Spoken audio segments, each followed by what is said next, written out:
ശബരിമലയിലെ സ്വർണ്ണക്കൊള്ള കേസിൽ അതിനിർണായകമായ ഒരു വഴിത്തിരിവിലേക്ക് കാര്യങ്ങൾ നീങ്ങുകയാണ്. തിരുവിതാംകൂർ ദേവസ്വം ബോർഡ് മുൻ പ്രസിഡന്റ് PS പ്രശാന്തിന്റെ അറസ്റ്റ് ഏത് നിമിഷവും ഉണ്ടായേക്കാമെന്ന വിവരമാണ് ഇപ്പോൾ പുറത്തു വരുന്നത്. ശബരിമലയിലെ ദ്വാരപാലക ശില്പങ്ങൾ സ്വർണം പൂശാനെന്ന വ്യാജേനെ കോടതിയെയും വിജിലൻസിനെയും അറിയിക്കാതെ ചെന്നൈയിലേക്ക് കടത്തി. അവിടെ വെച്ച് 195 പവൻ സ്വർണം വെറും 49 പവനായി മാറി. ബാക്കി സ്വർണം എവിടെ പോയി എന്ന ചോദ്യത്തിന് മുന്നിൽ പ്രശാന്ത് ഇപ്പോൾ അന്വേഷണ സംഘത്തിന് മുന്നിൽ പതറുകയാണ്. ഈ കൊള്ളയ്ക്ക് കൂട്ടുനിന്ന ഉദ്യോഗസ്ഥരെയും രാഷ്ട്രീയ വമ്പന്മാരെയും സംരക്ഷിക്കാൻ സർക്കാർ നെട്ടോട്ടം ഓടുമ്പോഴാണ് SIT അറസ്റ്റിന് അനുമതി തേടിയിരിക്കുന്നത്. എന്തിനാണ് ബജറ്റ് സമ്മേളനം വരെ ഈ അറസ്റ്റ് വൈകിപ്പിക്കാൻ സർക്കാർ ശ്രമിക്കുന്നത്? പ്രശാന്തിന്റെ മൊഴികളിലെ ആ വലിയ വൈരുദ്ധ്യങ്ങൾ എന്തൊക്കെയാണ്? 149 പവൻ സ്വർണം കവർന്നതിന് പിന്നിലെ ആ മാസ്റ്റർ ബ്രെയിൻ ആരാണ്? ഇവയെല്ലാം നമുക്ക് വിശദമായി നോക്കാം. നമുക്ക് ഈ കേസിന്റെ വേരുകളിലേക്ക് ഒന്ന് പോകാം. എങ്ങനെയാണ് ഇത്രയും വലിയൊരു കൊള്ള ശബരിമലയിൽ നടന്നത്? അന്വേഷണ സംഘം കണ്ടെത്തിയ ചില ഞെട്ടിക്കുന്ന കാര്യങ്ങളുണ്ട്. ദ്വാരപാലക ശില്പങ്ങൾ കടത്തുന്നതിന് തൊട്ടു മുമ്പ് ദേവസ്വം മരാമത്ത് വിഭാഗത്തിൽ അസ്വാഭാവികമായ ചില സ്ഥലം മാറ്റങ്ങൾ നടന്നു. അഴിമതിക്ക് കൂട്ടുനിൽക്കാത്ത എക്സിക്യൂട്ടീവ് എഞ്ചിനീയറെ മാറ്റുന്നു. പകരം പ്രശാന്തിന് താല്പര്യമുള്ള ഒരു അസിസ്റ്റന്റ് എക്സിക്യൂട്ടീവ് എഞ്ചിനീയർക്ക് ആ ചുമതല നൽകുന്നു. എന്തിനായിരുന്നു ഈ തിരക്കിട്ട നീക്കം? ദേവസ്വം വിജിലൻസിനെ പോലും ഇരുട്ടിൽ നിർത്തിക്കൊണ്ടാണ് ഈ ശില്പങ്ങൾ തമിഴ്നാട്ടിലേക്ക് കൊണ്ടുപോയത്. സ്വർണം പൂശാനെന്ന വ്യാജേനെ കൊണ്ടുപോയ വിഗ്രഹങ്ങളിൽ നടന്നത് യഥാർത്ഥത്തിൽ സ്വർണം ഊറ്റലായിരുന്നു. ഇനി നമുക്ക് കണക്കുകളിലേക്ക് വരാം. 1998 വിജയ് മല്യ ശബരിമലയ്ക്ക് സമർപ്പിച്ചത് 195.52 പവൻ സ്വർണമാണ്. ഇത് വെറുതെ പറയുന്നതല്ല, രേഖകളുണ്ട്. എന്നാൽ പ്രശാന്തും സംഘവും ഇപ്പോൾ അവകാശപ്പെടുന്നത് അവിടെ വെറും 49 പവൻ സ്വർണം മാത്രമേ പൂശിയിട്ടുള്ളൂ എന്നാണ്. അപ്പോൾ ബാക്കി സ്വർണം എവിടെ? സ്വർണത്തിന് പകരം വെറും ചെമ്പ് പാളികളിൽ പേരിന് മാത്രം നിറം നൽകി ഭക്തരെ കബളിപ്പിക്കുകയായിരുന്നു. 40 വർഷം ഗ്യാരണ്ടി പറഞ്ഞ സ്വർണം 4 വർഷം കൊണ്ട് നിറം മങ്ങണമെങ്കിൽ അവിടെ നടന്നത് വമ്പൻ അഴിമതിയാണെന്ന് ഈ രംഗത്തെ വിദഗ്ധരും സാക്ഷ്യപ്പെടുത്തുകയാണ്. ശബരിമലയെ ഒരു ATM മിഷനായി കാണുന്ന കുറെ ഉദ്യോഗസ്ഥരും രാഷ്ട്രീയക്കാരും ചേർന്നാണ് ഈ കൊള്ള നടത്തിയത്. ഇത്രയൊക്കെ തെളിവുകൾ ലഭിച്ചിട്ടും എന്തുകൊണ്ടാണ് പോലീസ് പ്രശാന്തിനെ തൊടാത്തത്? അവിടെയാണ് പിണറായി സർക്കാരിന്റെ രാഷ്ട്രീയം വരുന്നത്. നിയമസഭയിൽ ബജറ്റ് അവതരണം നടക്കാൻ പോകുന്നു. ഈ സമയത്ത് തന്റെ വിശ്വസ്തനായ ഒരു നേതാവ് ശബരിമല സ്വർണ്ണക്കടത്തിൽ അറസ്റ്റിലായാൽ പ്രതിപക്ഷത്തിന് അതൊരു വലിയ ആയുധമാകും. അതുകൊണ്ട് അറസ്റ്റ് ബജറ്റ് കഴിയുന്നത് വരെ വേണ്ട എന്നൊരു നിർദ്ദേശം മുകളിൽ നിന്ന് പോയിട്ടുണ്ട്. പക്ഷെ പ്രശാന്തിനെ ചോദ്യം ചെയ്തപ്പോൾ ലഭിച്ച പരസ്പര വിരുദ്ധമായ മൊഴികൾ പോലീസിനെ കുഴപ്പിക്കുകയാണ്. താനൊന്നും അറിഞ്ഞില്ലെന്ന് പ്രശാന്ത് പറയുമ്പോൾ രേഖകളെല്ലാം പ്രശാന്തിലേക്ക് വിരൽ ചൂണ്ടുകയാണ്. സർക്കാരിന്റെ പച്ചക്കൊടി കിട്ടിയാൽ മിനിറ്റുകൾക്കുള്ളിൽ പ്രശാന്ത് വിലങ്ങണിയുമെന്ന അവസ്ഥയിലാണ് കാര്യങ്ങൾ. ഇനി നമ്മുടെ മുന്നിലുള്ളത് ഹൈക്കോടതിയുടെ ഇടപെടലാണ്. പ്രത്യേക അന്വേഷണ സംഘം റിപ്പോർട്ട് കോടതിയിൽ സമർപ്പിക്കാൻ പോകുകയാണ്. സർക്കാരിന്റെ കള്ളക്കളികൾ കോടതിയിൽ നടക്കില്ല. പ്രശാന്തിനെ പോലൊരു ഉന്നതൻ കുടുങ്ങിയാൽ ഇതിന് പിന്നിൽ പ്രവർത്തിച്ച വമ്പൻ സ്രാവുകൾ, അതായത് മുൻ മന്ത്രിമാരും ദേവസ്വം ഉന്നതരും എല്ലാം പുറത്തു വരും. അഴിമതിക്കെതിരെ എന്ന് പ്രസംഗിക്കുന്ന മുഖ്യമന്ത്രി പിണറായി വിജയൻ സ്വന്തം പാർട്ടി നോമിനിയായ പ്രശാന്ത് അയ്യപ്പന്റെ സ്വർണത്തിൽ കൈവച്ചപ്പോൾ എന്തിനാണ് മൗനം പാലിക്കുന്നത്? സ്വർണ്ണക്കടത്ത് കേസിലെ പ്രതികൾക്ക് മുഖ്യമന്ത്രിയുടെ ഓഫീസ് തണലൊരുക്കിയതുപോലെ ഈ ശബരിമല സ്വർണ്ണക്കൊള്ളക്കാരെയും പുകമറയ്ക്കുള്ളിൽ സംരക്ഷിക്കുകയാണോ ചെയ്യുന്നത്?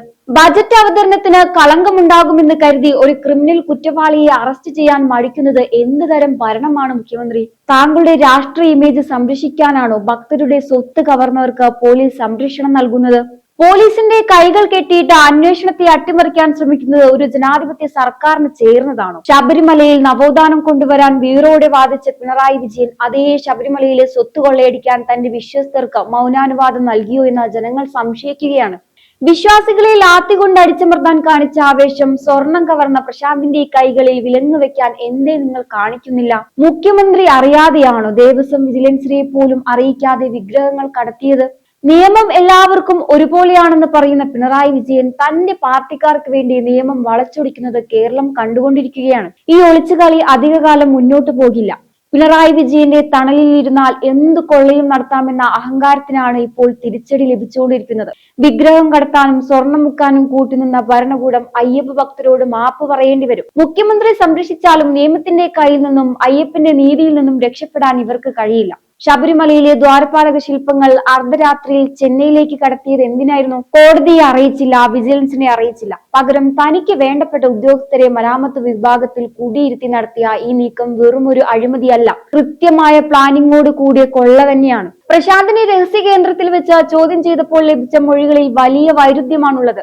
ഓരോ ചോദ്യത്തിനു മുന്നിൽ പ്രശാന്ത് പതറുകയാണ്. ഉന്നതരായ പല നേതാക്കളുടെയും പേരുകൾ പ്രശാന്ത് വെളിപ്പെടുത്തിയതായാണ് വിവരം. അതുകൊണ്ട് തന്നെയാണ് അറസ്റ്റ് വൈകിപ്പിക്കാൻ സർക്കാർ നെട്ടോട്ടം ഓടുന്നത്. അറസ്റ്റ് ചെയ്യാൻ പോലീസ് തയ്യാറാണ്, പക്ഷേ സർക്കാരിന് പേടിയാണ്. നിയമസഭയിൽ ബജറ്റ് അവതരിപ്പിക്കുമ്പോൾ സ്വന്തം പാർട്ടി നോമിനിയായ ഒരു ദേവസ്വം പ്രസിഡന്റ് ജയിലിലായാൽ അത് നാണക്കേടാണെന്ന് പിണറായി വിജയന് നന്നായി അറിയാം. പക്ഷേ എത്ര നാൾ നിങ്ങൾക്ക് തടയാനാകും? ഹൈക്കോടതി ഈ കേസ് വീണ്ടും പരിഗണിക്കാൻ പോവുകയാണ്. പോലീസിന് മേൽ രാഷ്ട്രീയ സമ്മർദ്ദമുണ്ടെങ്കിലും തെളിവുകൾ ശക്തമാണ്.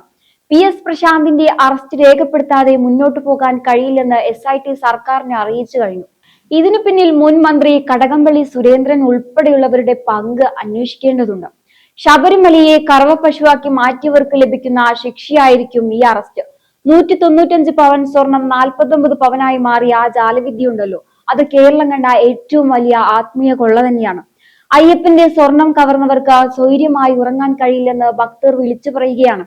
പ്രശാന്ത് അഴിയെണ്ണുന്നതോടെ പല വമ്പൻ സാവുകളുടെയും മുഖംമൂടി അഴിഞ്ഞു വീഴും. അപ്പോൾ കാര്യങ്ങൾ വ്യക്തമാണ്.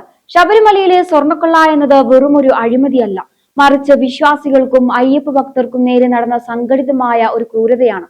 PS പ്രശാന്ത് എന്ന വ്യക്തിയിലേക്ക് മാത്രം ഈ അന്വേഷണം ഒതുക്കാൻ സർക്കാർ ശ്രമിച്ചേക്കാം. എന്നാൽ ഭക്തലക്ഷങ്ങൾ ചോദിക്കുന്ന ചോദ്യം മറ്റൊന്നാണ്. ദേവസ്വം ബോർഡിന്റെ തലപ്പത്തിരുന്ന ഒരാൾക്ക് ഇത്രയും വലിയൊരു സാഹസത്തിന് മുതിരാൻ ആരുടെ പിന്തുണയാണ് ലഭിച്ചത്? നിയമസഭയിലെ ബജറ്റ് ചർച്ചകൾ കഴിയുന്നതുവരെ ഈ അറസ്റ്റ് നീട്ടിക്കൊണ്ടുപോകാമെന്ന് പിണറായി സർക്കാർ കരുതുന്നുണ്ടാകാം. രാഷ്ട്രീയമായ നാണക്കേടിൽ നിന്ന് രക്ഷപ്പെടാൻ പോലീസിന്റെ കൈകൾ കെട്ടിയിടുന്നത് ജനാധിപത്യത്തിന് തന്നെ അപമാനമാണ്. പക്ഷേ ഒന്നോർക്കുക, നിയമത്തിന്റെ കണ്ണിൽ നിന്ന് നിങ്ങൾ രക്ഷപ്പെട്ടേക്കാം, എന്നാൽ കോടിക്കണക്കിന് ഭക്തരുടെ ആത്മരോഷത്തിൽ നിന്ന് നിങ്ങൾക്ക് ഒളിച്ചോടാൻ കഴിയില്ല. അയ്യപ്പന്റെ സ്വർണം കവർന്നവർക്ക്, ആ പുണ്യഭൂമിയെ അശുദ്ധമാക്കിയവർക്ക് കാലം കാത്തുവെച്ചിരിക്കുന്നത് വലിയ ശിക്ഷ തന്നെയാണ്. വിശ്വാസത്തെയും ആചാരങ്ങളെയും ലാഭവിഹിതം പങ്കുവെക്കാനുള്ള സ്ഥലമാക്കി മാറ്റിയവർ അറിയണം. പ്രശാന്തിന്റെ അറസ്റ്റ് വെറും ഒരു തുടക്കം മാത്രമാണ്. വരും ദിവസങ്ങളിൽ ഈ കൊള്ളയ്ക്ക് പിന്നിൽ പ്രവർത്തിച്ച ഓരോ വമ്പൻ സ്രാവുകളും നിയമത്തിന് മുന്നിൽ വരാൻ പോവുകയാണ്. എന്തായാലും ഈ ഒരു വിഷയത്തെക്കുറിച്ചുള്ള നിങ്ങളുടെ അഭിപ്രായങ്ങൾ കമന്റ് ബോക്സിൽ രേഖപ്പെടുത്തുക. മറ്റൊരു വിഷയവുമായി വീണ്ടും കാണാം. നന്ദി.